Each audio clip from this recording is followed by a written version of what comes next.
Hello and welcome to this video. So back on the YouTube, really just trying to share some of my progress and really share some learning points that I've gained through the past couple weeks of training that I'm hoping that you'll be able to benefit from. And so the first one is really just understanding your unique characteristics. So I think there's a lot that goes into understanding your leverages and how this pertains to your ability to succeed in certain movements. Obviously for me being 6'6", I have extremely long arms, so that is going to benefit me significantly with the conventional deadlift.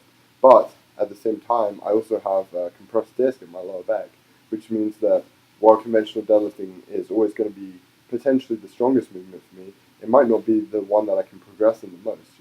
I deadlifted 615 at my last meet conventionally with an incredible amount of hip pain, having been injured for that entire training cycle before that. I calculated at the start of that with based on my training work and the volume that I was going to do, I should be able to hit well over 630. But because of the injuries that I was struggling with, I really wasn't able to push those numbers in my training, and ultimately that resulted in a substandard performance, versus what I know I'm capable of doing. And so, kind of coming off of that, I decided that I wanted to make the switch to sumo deadlifting. So I did that for an entire 4-week cycle after the competition, and that was starting to feel really good. And I think, so far the most I've hit is 545. I really haven't been pushing sumo that much. I've been trying to, but I've just been facing some issues, which we'll go into more. But the main thing was just understanding the way that the lift was going to work for me. Having really long legs makes fitting all your entire body in between the plates quite difficult comfortably, and so you really have to understand the way that that's going to work for you. And I've already run into some issues with that. I'm 2 weeks into this training cycle. I've been having some groin issues just in terms of mobility. I'm finding the lockout quite difficult just because I'm getting a little bit of pain there and soreness.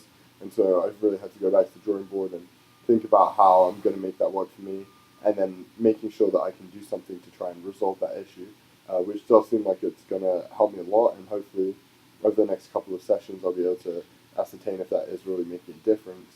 But the main takeaway point from that is that you can deadlift sumo, you can deadlift conventional, whatever, and it's just ultimately whatever feels good for you. At the end of the day, there's people that are really, really tall that can conventional deadlift a lot, and there are people that are really, really short that can sumo deadlift a lot, and then there's 1,000 different people that do everything and a little bit differently, and can benefit from just experimenting with different things. And ultimately, you're never going to know if the sumo deadlift or the conventional deadlift is better for you unless you try both.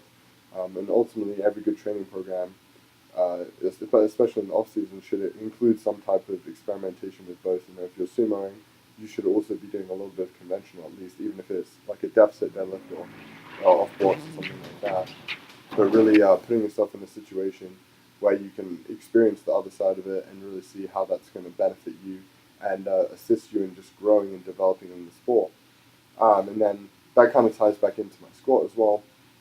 For someone that is very tall with longer femurs and just longer limbs in general, Olympic shoes are supposed to help you. I've struggled with ankle dorsiflexion a lot, but I also found that in this last training cycle before my meet, I was using solely Olympic shoes, and I actually got a lot of pain in my hip as well because of that. You're being pitched forward a bit more by the shoes, and so understanding that and realizing the difficulties you might have that are associated with that are really important too. And I switched to flat shoes now, and I'm honestly finding that a lot more beneficial in terms of my ability to push it. And I hit 450 squat in one of these videos, which you'll see. And I'm hoping that over the rest of this training cycle, I'll be able to push that. Hopefully, get to around 485 by the end of this block, and then the next block prior to the meet, I'll really be able to push it and hopefully hit a couple of singles over 500, which would allow me to hit some numbers like that in the meet.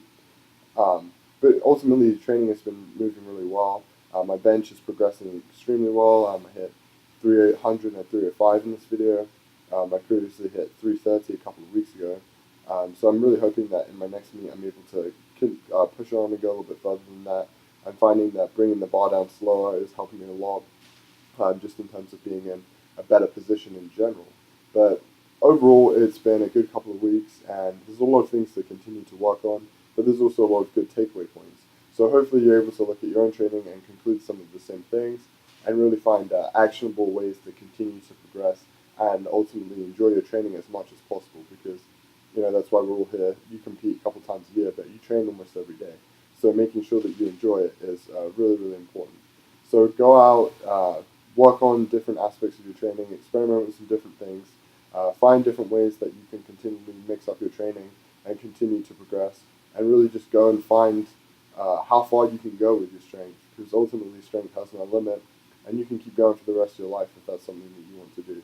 So I hope you enjoyed watching this video, and I hope I've been able to communicate something helpful and valuable to you, and I will see you in the next video.